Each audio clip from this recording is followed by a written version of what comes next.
प्रभु नित्यानंद श्री अद्वैत गदाधर शिवासादि गौर भक्तवृंद।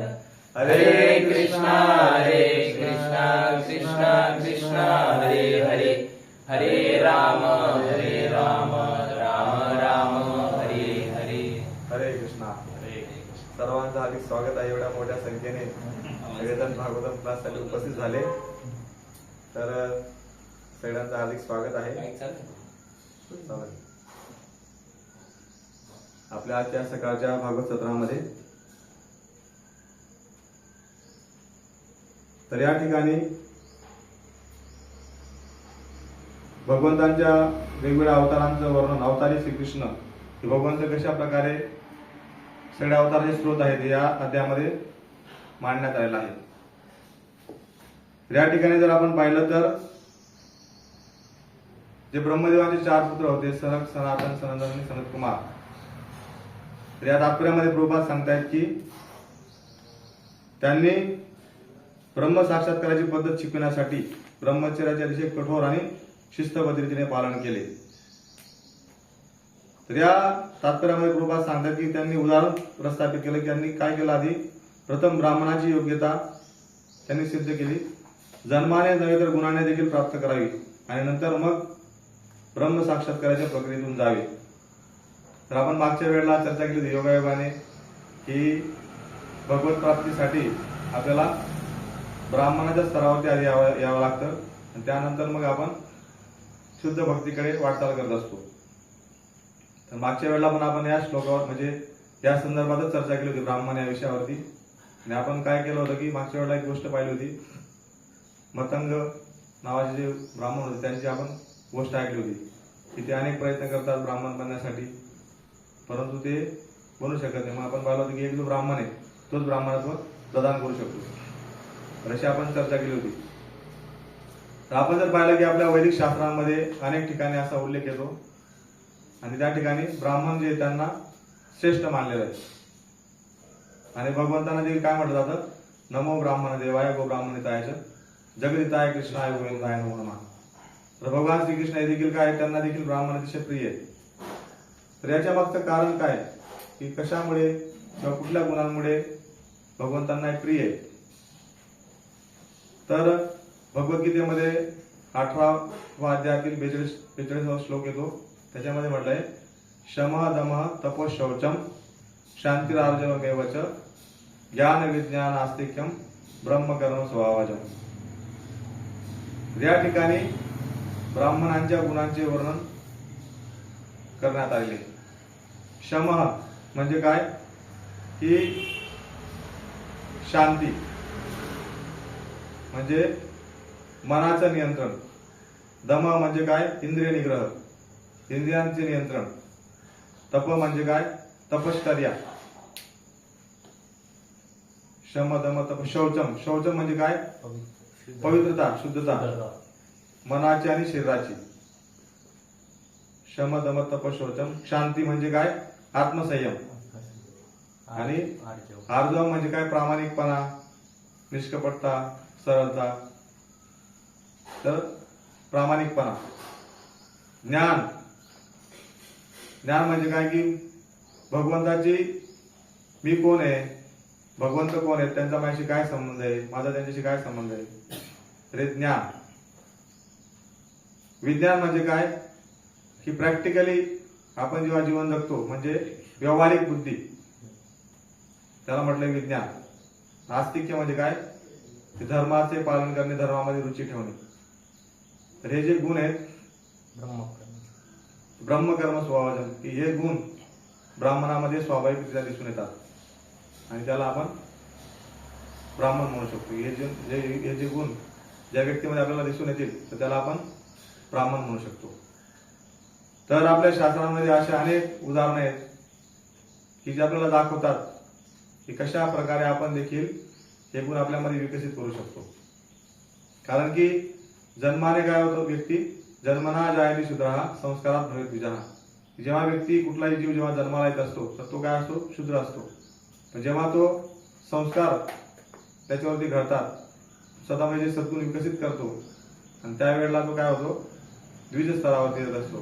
संस्कारात होय द्विजा. तर आपण जर आपले वैदिक ग्रंथ पाहिले तर त्याच्यामध्ये विशेष करून महाभारत हे जे ग्रंथ आहे तर याच्यामध्ये असं म्हटलं की यन्न भारते तन्न भारते, की जे महाभारतामध्ये नाही तर ते आपल्याला भौतिक जगामध्ये दिसून येणार नाही. या भौतिक जगामध्ये जे दिसतंय सर्व काही आपल्याला महाभारतामध्ये अनुभवायला मिळेल, ऐकायला मिळेल, असे उदाहरण आपल्याला पाहायला मिळते.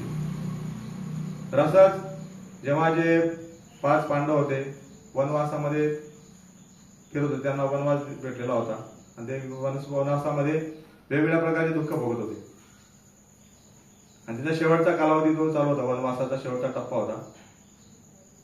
तर तुकाराम महाराज देखील सुंदर अभंग आहे की पहाते पांडव अखंड वनवासी परी त्या देवासी आठवीसी सुदामा ब्राह्मणा दरिद्र पिढीला परी नाही विसरला पांडुरंगा प्रल्हादे सिकिता करीतो चाचणी परिमनी स्मरे नारायणा तुका म्हणे तुझा विसरण भावा दुःखाचे डोंगर आले तरी. तर या ठिकाणी अनेक जे भक्त आहेत भगवंताचे तर त्यांच्या जीवनामध्ये कशा प्रकारे संकट त्यांचं वर्णन केलेलं आहे. तर त्याच्यामध्ये ते काय म्हणतात की पांडवांचं उदाहरण दिलं आहे, प्रल्हाद महाराजांचं उदाहरण दिलं आहे, सुदामा ब्राह्मण यांचं उदाहरण दिलं आहे.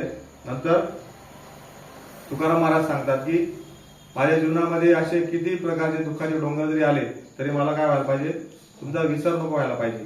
तुका म्हणे तुझा विसर न व्हावा दुःखाचे डोंगर आले तरी. तर अशा प्रकारे जेव्हा पांडव वनवासामध्ये वेगवेगळ्या प्रकारचे दुःख भोगत होते त्यावेळेला मग व्यास मुनी जे असतात तर ते त्या ठिकाणी येतात आणि त्यांना अतिशय वाईट वाटतं, कारण की व्यास मुनी जे आहेत, व्यासदेव जे आहेत तर त्यांचे हे नातू होते पांडव. आणि ज्या वेळेला आई वडिलांना आजोबांना आपले जे वंशज आहेत दुःखी दिसतात तर तेव्हा त्यांना नैसर्गिकरित्या वाईट वाटत असतं, त्यांना दुःख होत असतं. इतर जीवांचं तर आपण काय सांगावं, पण आपले जे जवळचे लोक असतात विशेष करून आपल्यापासून आलेली प्रजा तर जेव्हा दुःखात असते तेव्हा त्यांना आपलं काय असतं, वाईट वाटत असतं, दुःख होत असतं. तसंच या व्यासदेवांना देखील अतिशय दुःख वाटत होतं. मग ते जेव्हा धर्मराज युधिष्ठिर यांना भेटतात ते त्यांना त्यांच्याशी चर्चा करतात. ते सांगतात की मला आता जे दुःख आहे तर ते आपण टाळू शकत नाही. ज्या प्रकारे सुख हे न मागता येत असतं त्याच प्रकारे जीवनामध्ये दुःख देखील न मागता येत असतं. जसं एक जे चक्र जे फिरत असतं तर सुखानंतर दुःख, दुःखानंतर सुख असं हे चक्र चालू असतं. तर आपण कुणाला दोषारोप देऊन काही उपयोग नाही. त्यापेक्षा जर आपण कोणाची सांत्वना केली दुःखामध्ये, दोषारोपाने काय होईल, दुःख कमी होणार नाही, उलट वाढेल. परंतु आपण जर त्याला सांत्वना दिली तर त्याचं दुःख थोड्या प्रमाणामध्ये कमी होऊ शकतं. तर मग हे व्यासदेव त्यांना भेटतात, त्यांच्याशी चर्चा करतात आणि ते त्यांना सांगत असतात की सुख दुःख हे जीवनामध्ये येत असतं. म्हणजे जसं व्यक्ती सुखामध्ये आनंदी होतो आणि त्याने सुख जसं तो उपभोगतो त्याच प्रकारे दुःख देखील त्याने सहन करायला शिकलं पाहिजे. आणि आजच्या कलियुगाच्या परिस्थितीमध्ये हीच एक मोठी समस्या आहे की लोकांना ते सांगितलं जात नाही. त्यांना असं वाटतं की जीवन म्हणजे काय एकदम आनंदीदायी, मजा करायची आपल्याला फक्त. विशेष करून जेव्हा तरुण वय असतं तारुण्यामध्ये व्यक्तीला असं वाटतं की वा जीवन म्हणजे किती छान आहे, मजा मारण्याशिवाय दुसरं काहीच नाही जीवनामध्ये असं त्याला वाटत असतं. हे त्यांना शिकवलं जाते. पण आपले शास्त्र पहिल्यापासून शिकवतात की जसं सुख येणार आहे तसं तुमच्या जीवनात दुःख देखील येणार आहे आणि त्याच्यामुळे तुम्ही त्याला सहन करायला शिकलं पाहिजे. आणि हे शिक्षण न दिल्यामुळे मग लोक आपण जे बघतोय आता की आत्महत्या, नैराश्य, अशा सगळ्या समस्या त्याच्यामुळे जीवनामध्ये आपल्याला पाहायला मिळतात, समाजात पाहायला मिळतात. मानसिक तणाव, मनोरुग्णांची संख्या देखील याच्यामुळे वाढलेली आहे. कारण की आपण काय करतो की कल्पना केली असते की नाही जीवन म्हणजे एकदम आनंदी आनंदकडे जिकडे तिकडे जो इकडे असं आपल्याला वाटत असतं. तर तसं नाही, अनेक प्रकारचे दुःख देखील आपल्या जीवनामध्ये येत असतात. अशा प्रकारे व्यासमुनी त्यांच्याशी चर्चा करत होते आणि ते सांगत होते की जर तपश्चर्या एखादी व्यक्ती करत असेल तर तपश्चर्येद्वारा त्याला काय असतं, सुखाची प्राप्ती होत असते. आणि म्हणून तुम्ही तुमच्या जीवनामध्ये अनेक तपश्चर्या केल्या आहेत, त्याच्यामुळे तुमच्या जीवनात सुख हे निश्चित येणार आहे. त्याच्यामुळे तुम्ही काही जास्त काळजी करू नका, अशा प्रकारे सांत्वना करत होते. आणि ते सांगतात की ठीक आहे म्हणे, तुम्हाला आता मी आणखी एक गोष्ट सांगतो. तर सगळ्यांना गोष्ट ऐकायला आवडतं, तर ते सांगायला सुरुवात करतात की मी तुम्हाला एक गोष्ट सांगतो म्हणे. आणि आपले परीक्षित महाराज त्यांना प्रश्न विचारतात की ब्राह्मणाचे आपण जे गुण पाहिले, त्याच्यानंतर ब्राह्मणाचे कर्म आहेत कुठले आहेत, यजन याजन पठन पाठन दान आणि प्रतिग्रह. हे जे ब्राह्मणाचे जे कर्म आहेत, तर याच्यामध्ये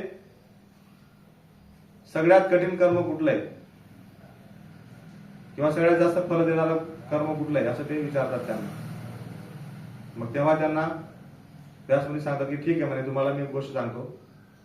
मग ते सांगतात की एक मुद्गल नावाचे ब्राह्मण होते म्हणे, आणि ते एका सिलोच वृत्तीने ते जीवन उदरनिर्वाह करत होते. सिलोच वृत्ती म्हणजे काय, की पूर्वीच्या काळी शेतकरी शेती करत, म्हणजे आता पण शेती करतात लोक, तर शेती करायचे आणि शेती केल्यानंतर जे काही अन्नधान्य ते शेतातून काढल्यानंतर पूर्वीच्या काळी मशिनरी वगैरे एवढे नव्हते, तर ते परिपक्व होऊ द्यायचे. आणि शेतामध्ये जे ज्वारी बाजरी इतर जे काही पिकं असायचे त्यांना ते परिपक्व होऊ द्यायचे. आणि परिपक्व झाल्यानंतर मग त्यांना ते काढण्यासाठी खड्यामध्ये नेत असायचे.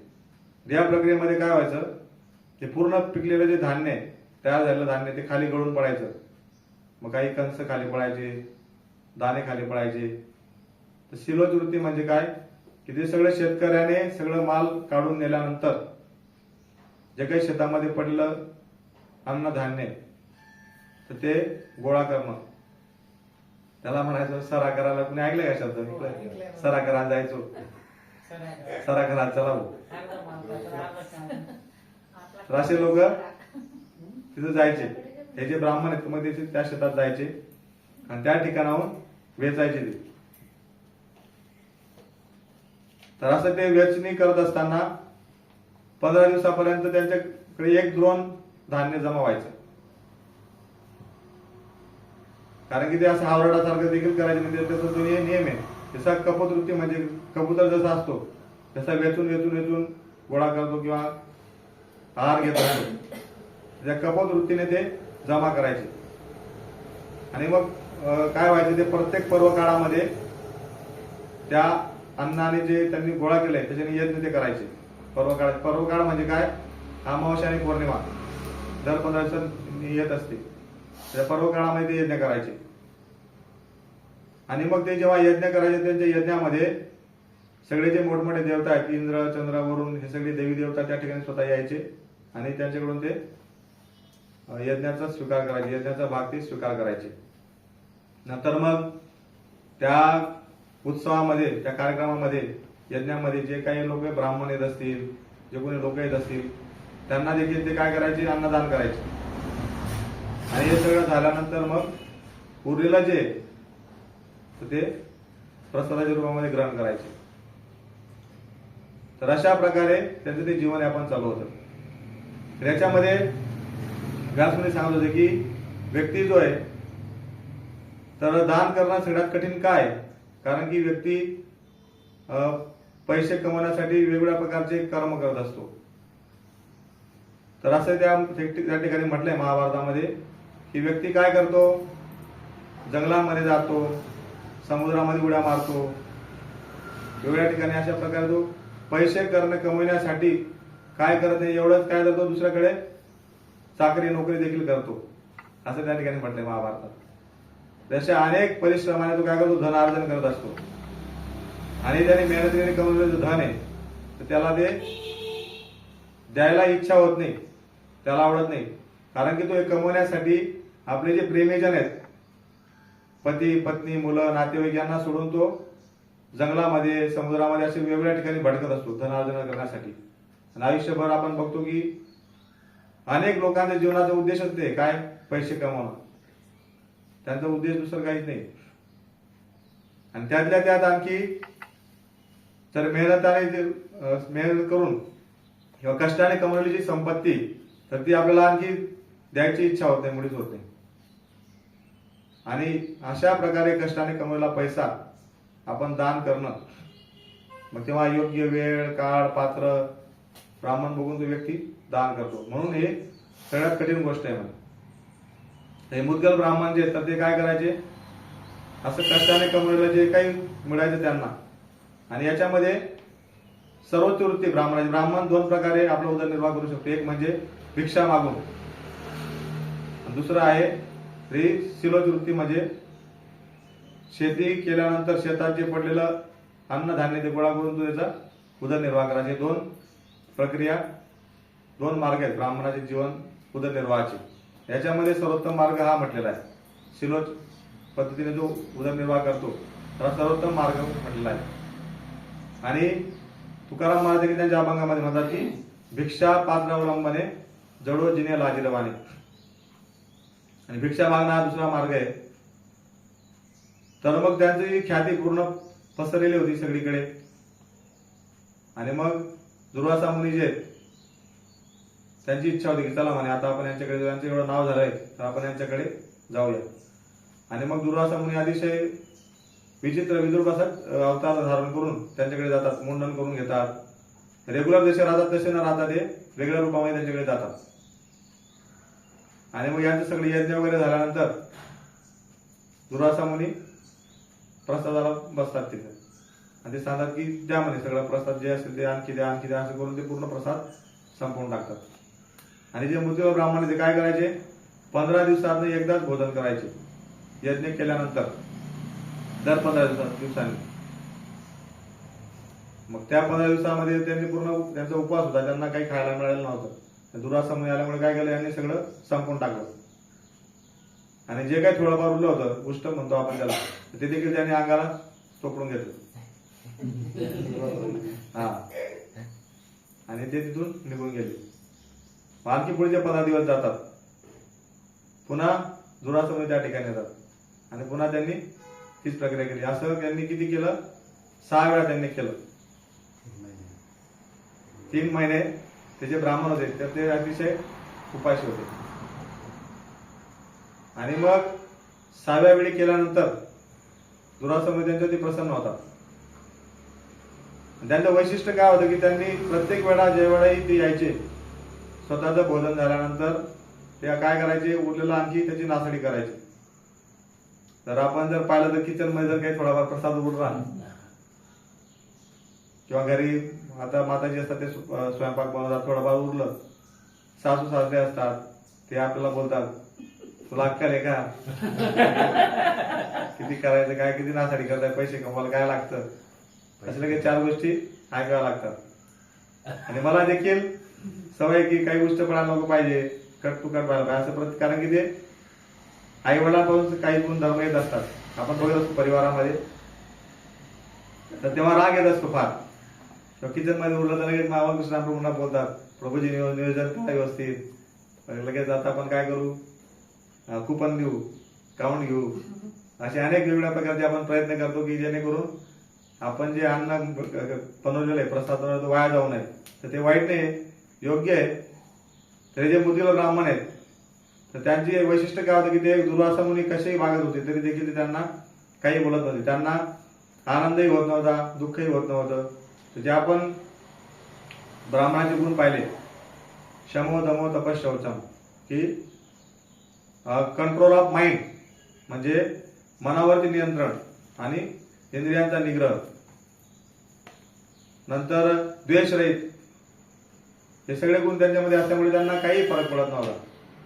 आणि हे सगळे त्यांच्या पाहिल्यानंतर मग जेव्हा 6व्या वेळी दुर्वासा मुनी पुन्हा तीच प्रक्रिया करतात आणि मग ते अतिशय आनंदी होतात. आणि त्यांना असं वाटतं की ठीक आहे, आता ते म्हणजे नतमस्तक होतात त्यांच्या तपश्चर्यापुढे. आणि त्यांना आशीर्वाद देतात की चला म्हणे तुम्ही आता काय करा, तुम्हाला आशीर्वाद देतो की तुम्ही आजच या शरीरामध्ये आता या क्षणाला स्वर्गलोकामध्ये तुम्ही जाऊ शकता म्हणे.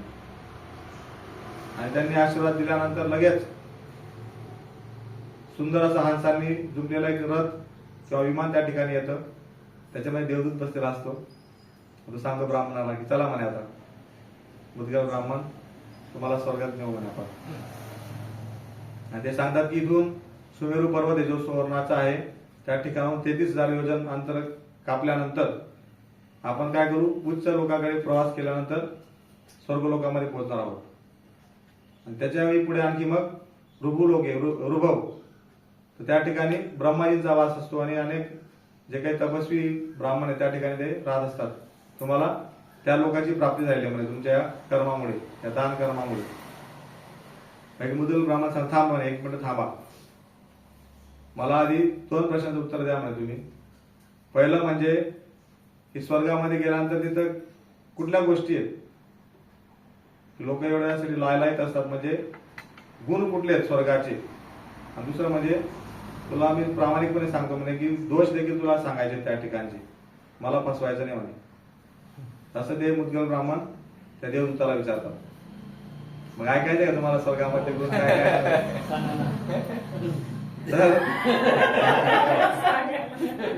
स्वर्गामध्ये लोक एवढे लालायत का असतात जाण्यासाठी. तर मग ते जे देवदूत असतात ते सांगायला लागतात की स्वर्गामध्ये पहिली गोष्ट म्हणजे काय आहे की लोकांचं आयुष्यमान दीर्घ आहे. त्या ठिकाणी वेगवेगळ्या प्रकारचे बगीचे आहेत, आनंद नंदन आनंद असं वेगवेगळ्या प्रकारचे बगीचे आहेत, त्यांचे नाव पण दिलेले त्या ठिकाणी.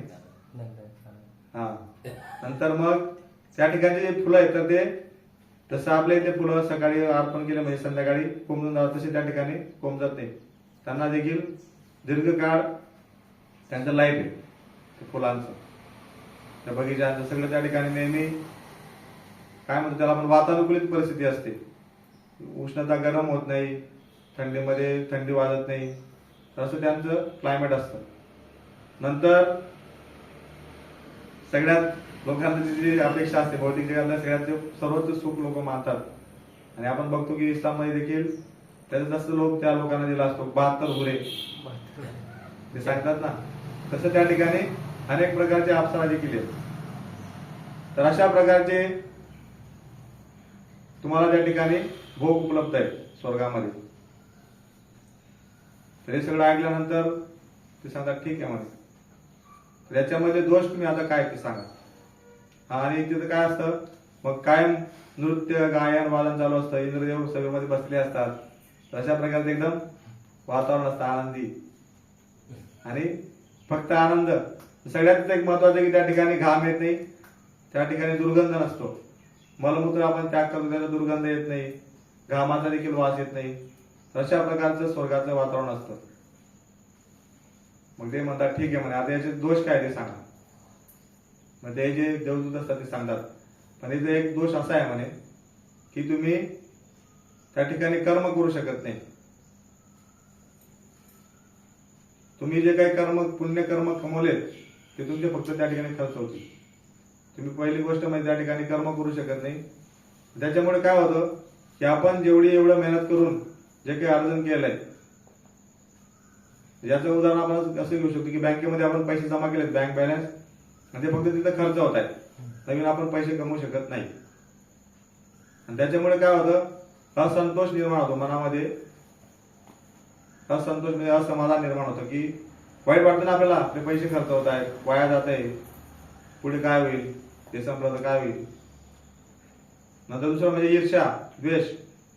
तर आपण अनेक वेळा बघतो शास्त्रामध्ये उदाहरण इंद्राचे की कुठले तरी ऋषीमुनी तपश्चर्या करतात, त्यावेळेला इंद्र देवांना ईर्ष्या किंवा द्वेष वाटतो त्या व्यक्तींचा, त्याचं ते पतन करण्यासाठी प्रयत्न करतात. त्यांना भीती असते की माझं इंद्रपद चाललं जाईल म्हणून. तर हे त्या ठिकाणचे दोष आहेत. पहिलं म्हणजे असंतोष, ईर्ष्या द्वेष या गोष्टी आहेत. आणि नंतर सगळ्यात महत्वाचं काय आहे, क्षिणे पुण्यम मर्त्यलोकम विशंती. आणि हे पुण्य संपल्यानंतर काय होईल, मग तुम्हाला परत यावं लागेल. या सगळ्या गोष्टींमध्ये सगळ्यात महत्वाची एक गोष्ट कुठली आहे की त्या ठिकाणी आपण कर्म करू शकत नाही.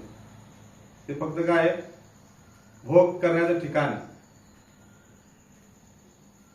तर हा त्याचा दोष आहे म्हणे. आणि मग तिथे मुद्गल ब्राह्मणासाठी सांगतात ठीक आहे नको म्हणे, हा सगळ्यात मोठा दोष आहे त्या ठिकाणचा, त्याच्यामुळे मला ते आणखी पुढे चर्चा करणार होते पण ते त्यांना मध्येच थांबवतात की प्रभूजी म्हणे तुम्ही तुमचं जे विमान आहे तुम्ही जाऊ द्या म्हणे, मला यायचं नाही, मला आगीतून फुपाटात पडायचं नाही म्हणे परत. कारण की पुन्हा जन्म घ्यावा लागेल, पुन्हा मरावं लागेल, त्याच चक्रामध्ये फिरायचं का. आणि ते पुन्हा त्यांना विचारतात की ठीक आहे म्हणे, मग त्याच्यापेक्षा आणखी असं कुठलं लोक आहे का सर्वश्रेष्ठ की ज्याच्यामध्ये हे दोष देखील नाही आहेत. तर ते सांगतात की ब्रह्मलोकाच्या पलीकडे काय आहे, मग वैकुंठ लोक आहे, विष्णूजींचं जे लोक आहे, तर त्या ठिकाणी कुठल्याही प्रकारचे दोष नाही आहेत म्हणून. आणि काय म्हटलंय, न तद भासे ते सूर्यो न शशांको न पावकः यद गत्वा न निवर्तन्ते तद्धाम परमं मम. कालच आपल्या प्रभूजीने सांगितलं. आणि एकदा का जीव त्या वैकुंठ लोकामध्ये गेला, म्हणजे आध्यात्मिक जगात गेला, वैकुंठ लोक, मग द्वारका, मथुरा, वृंदावन आपल्याला सगळं माहिती आहे. त्या ठिकाणी प्रवेश केल्यानंतर त्याला पुन्हा त्या जन्ममृत्यूच्या चक्रात अडकावं लागत नाही. मग ते बुद्धील ब्राह्मण विचारतात की मग त्या ठिकाणी कोण जाऊ शकतं. तर आपण हे जे दोष पाहिले स्वर्गातले की ज्याच्यामध्ये द्वेष नाहीये, कामना नाहीये, वासना नाहीये, तर असेच लोक त्या ठिकाणी प्रवेश करू शकतात. भगवंताचे प्रेमी भक्त त्या ठिकाणी जाऊ शकतात. आणि मग ते सांगतात की ठीक आहे म्हणे, मला काही तुमच्या स्वर्गात यायचं नाहीये, मी इथंच बरं आहे म्हणे, मी माझं जे कर्म करतोय ते मी कंटिन्यू ठेवतो आणि भगवंताची भक्ती करतो. तर आपण जर आपल्या जीवनामध्ये पाहिला तर सध्याच्या युगामध्ये तर जे पण कोणी व्यक्ती संसाराचा त्याग करून भक्ती मार्गाला लागतात, आध्यात्मिक मार्गाला लागतात, तर त्यांच्या जीवनामध्ये देखील स्वर्गाप्रमाणे अनेक प्रलोभन येत असतात. तुम्ही बघा, जेवढे पण काही मोठमोठे साधू आहेत आजच्या युगामध्ये, ते काही नोकरीला न जाता, काही मेहनत न करता, त्यांचे जे अनुयायी आहेत त्यांना मोठ्या प्रमाणामध्ये संपत्ती दान देतात. असे त्यांच्याकडे गाड्या आहेत, असे मोठमोठे त्यांचे महल आहेत ते आपण कल्पना करू शकत नाही, आपण बघतोय. आणि मग काय होतं, जसे लोक पुण्यकर्म केल्यानंतर स्वर्गामध्ये अडकतात, त्या प्रकारे साधू भक्तीच्या मार्गावर किंवा वैराग्याच्या मार्गावरती चालतात, त्यांना या भौतिक ऐश्वर्याच्या स्वर्गामध्ये ते अडकतात, या अडथळ्यामध्ये ते फसतात. आणि त्याचा जो मूळ उद्देश असतो ते काय होतं, बाजूला राहतं, ते भरकटून जातात. आणि मग आपण बघतो नंतर ते अशा पापकर्मामध्ये लिप्त होतात आणि नंतर पुन्हा ते नरकाच्या रस्त्याने वाटचाल करतात. तर या गोष्टीपासून आपल्याला, या कथेपासून आपल्याला काय शिकायला मिळू शकतं. दरवेळेला आता सगळेजण तुम्ही प्रश्न विचारतात मला, किंवा इथं बसणाऱ्यांना, मला म्हणजे मला नाही, ज्या सणावरती बसले असतात प्रभू, त्यांना प्रश्न विचारतो आपण. तर आज मी तुम्हाला प्रश्न विचारतो की या गोष्टीतून आपण काय शिकू शकतो, याचं कन्क्लुजन काय, किंवा याच्यातले कुठले कुठले मुद्दे आपल्याला आवडले, एक दोन पॉईंट तुम्ही सांगू शकतात का. या गोष्टीत एक महत्वाचं म्हणजे जो ब्राह्मण आहे तो यज्ञ वगैरे करत होतो, तो देवी देवतांसाठी करत होता. आणि म्हणजे देवी म्हणजे यज्ञ करत होता. तर त्यात महत्वाचं म्हणजे जे यज्ञ करतो आपण, जे काही कर्म करतो ना, तर ते भगवंतांसाठी, जे परम पुरुष कृष्ण त्यांच्यासाठी जर केलं तर त्यावेळेस आपण वैकुंठ धामात जाऊ शकतो. बरोबर. तर याचं कन्क्लुजन असं आहे की आपण गुरुजींनी पण सांगितलेले मुद्दे बरोबर आहेत. त्याच्यामध्ये ब्राह्मण जो आहे, तर आपण जे ब्राह्मणाचे गुण पाहिले, तर ब्राह्मणाचे कर्म देखील आहेत. आणि एक श्लोक येतो की षट्कर्मो निपुणो विप्राः मंत्र तंत्र विशारदाः अवैष्णवो न गुरु न स्यात् शुभजो वैष्णव गुरु, असं म्हटलं. एखादा षटकर्मामध्ये निपुण असलेला ब्राह्मण, षटकर्मो निपुणो ब्राह्मण, त्याला मंत्र तंत्र असे वेगवेगळ्या प्रकारे सगळे त्याला माहिती, त्याच्यामध्ये विशारद येतो, मंत्र तंत्र विशारदाः. परंतु जर वैष्णव नसेल, अवैष्णव गुरु न स्यात्, तो जर वैष्णव नसेल तर त्याला गुरु बनण्याचा अधिकार नाही. याच्या उलट श्वपचो वैष्णव गुरु. आणि एखादा श्वपच असेल, म्हणजे श्वपच म्हणजे कोण, डॉग इटरच्या फॅमिलीमध्ये जन्माला असेल, चांडाळाच्या परिवारामध्ये. चांडाळ म्हणजे कोण, की जे कुत्र्याचं मांस खातात. आणि जे आपले ब्राह्मण, क्षत्रिय, वैश्य, शूद्र जे चार वर्ण आहेत, त्याच्या बाहेरचा तो वर्ण आहे. आउटकास्टेड, चांडाळ, त्याच्या परिवारामध्ये जो जरी जन्माला आलेला असेल चांडाळ कुळात, पण तो जर वैष्णव असेल तर तो कोण आहे? गुरु बनण्याचा अधिकारी आहे. तर हे जे ब्राह्मण, क्षत्रिय, वैश्य, शूद्र हे 4 वर्ण आहेत, तर ब्राह्मण सर्वश्रेष्ठ या ठिकाणी मानला गेला आहे. आणि त्या स्तरावरती इथं काय म्हटलंय? प्रथम ब्राह्मणाची योग्यता जन्माने नव्हे तर गुणाने देखील प्राप्त करावी आणि नंतर मग ब्रह्म साक्षात्काराच्या प्रक्रियेतून जावी. तर ब्राह्मण स्तरावरती आल्यानंतर देखील पुढचा प्रवास काय आहे? त्याला वैष्णव बनायचंय, भगवान श्रीकृष्णाची त्याला भक्ती करायची आणि त्यानंतरच तो काय होईल? या सगळ्या दोषांपासून मुक्त होऊ शकतो. आता मी एकदा असंच गेलो होतो तिकडं मार्केटमध्ये तेल घ्यायला, मिरची दळायला गेलो होतो. तिथे एक म्हातारी बाई होती, मी जप करत होती. पाहिलं काय जप करायचं रे बाळा? म्हणे मन पाक ठेव, म्हणे मन पाक ठेव. मन पाक पाहिजे म्हणे मला. तिला विचारलं, म्हटलं मन कसं काय पाक होईल? त्याचं पाक होईल का? म्हटलं मन खोटा बोलून, लबाड्या करून, चोऱ्या करून मन पाक होईल का? वाईट लोकांच्या संग करून पाक होईल का? नाही म्हणे. त्यासाठी जप करावा लागेल म्हटलं. जप केल्यानंतर काय होईल? हळूहळू काय होईल? हृदयाचं शुद्धीकरण होईल. आणि म्हणूनच आपल्या आचार्यांनी आपल्याला मार्ग दिलाय नाम जपाचा. बरेच लोक सांगतात की काही करायची गरज नाही, चांगला वागा, मस्त राहा, मन पाक ठेवा, तर ते होत नाही ना. ते करण्यासाठी तो मार्ग दिलाय. हरे कृष्णा कृष्णा कृष्णा हरे हरे, हरे राम राम राम हरे. याच्याशिवाय आपण दुसरं काहीच करू शकत नाही. कारण की कृत्रिमरित्या आपण मनाला नियंत्रित करू शकत नाही, इंद्रियांचा निग्रह करू शकत नाही. कारण की कलियुगाची परिस्थिती भयंकर आहे. त्यासाठी एकच मार्ग आपला, सातत्याने आपण जर भगवान नामाचा जप करत राहिलो, भक्ताचा संग केला आणि थोड्या प्रमाणामध्ये प्रभुपादांनी सांगितले 4 नियम दिलेत की काय? मांसाहार न करणे, जुगार न खेळणे, अवैध स्त्रीसंग न करणे आणि कुठल्या प्रकारचे व्यसन न करणे. या 4 नियमांचं आपल्याला पालन दिलंय प्रभुपादांनी. एवढं आपण जर केलं तर हळूहळू आपलं हृदय शुद्ध होईल आणि आपण ब्राह्मणाच्या पलीकडे वैष्णव या स्तरावरती जाऊ शकतो. आणि आपण त्यानंतर काय होऊ? मग आपल्याला पुढे भगवंताचं प्रेम प्राप्त होईल आणि आपण भगवत धामात जाऊ शकतो. या सगळ्या जन्ममृत्यूच्या चक्रातून आपण निघू शकतो बाहेर. ग्रंथरा श्रीमद भागवतम की जय, तुलसी प्रभुपाद की जय, संवेद गौर भक्तवृंद की जय, श्रीमान मंगल प्रभु की जय.